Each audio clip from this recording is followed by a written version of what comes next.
మెదక్ జిల్లా పెద్దశంకరంపేట మండల కేంద్రంలోని గ్రామ పంచాయతీ అధికారుల పర్యవేక్షణ లోపంతో విధులు కంపుమయంగా మారాయి.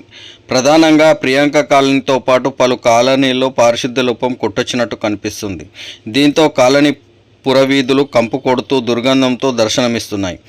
ఈ దుర్గంధంతో ఇళ్లలోనే నివసించలేకపోతున్నామని స్థానిక ప్రజలు ఆవేదన వ్యక్తం చేస్తున్నారు. కాలనీలోని పారిశుద్ధ్య లోపంపై పంచాయతీ అధికారులకు పలుమార్లు స్థానిక ప్రజలు ఫిర్యాదు చేసినా అధికారులు స్పందించడం లేదని ప్రజలు వాపోతున్నారు. ప్రియాంక కాలనీతో పాటు పలు కాలనీల్లో చెత్త పేరుకుపోయి దుర్గంధంగా మారాయని అన్నారు. గత కొన్ని నెలలుగా మురికి కాలువలో పేరుకుపోయిన చెత్తను తొలగించకపోవడంతో కొద్దిపాటి వర్షానికే మురికి కాలువ నుండి మురికి నీరు రోడ్లపై ప్రవహించి ఇళ్లలోకి మురికి నీరు వస్తుందని ఆగ్రహం వ్యక్తం చేస్తున్నారు. ఈ పారిశుద్ధ్య లోపంతో పందులు, కుక్కలు స్వైరవిహారం చేస్తున్నాయని స్థానికులు ఆరోపిస్తున్నారు. కాలనీలో రాకపోకలు నిర్వహించలేక ఇబ్బందులు ఎదుర్కొంటున్నామని అన్నారు.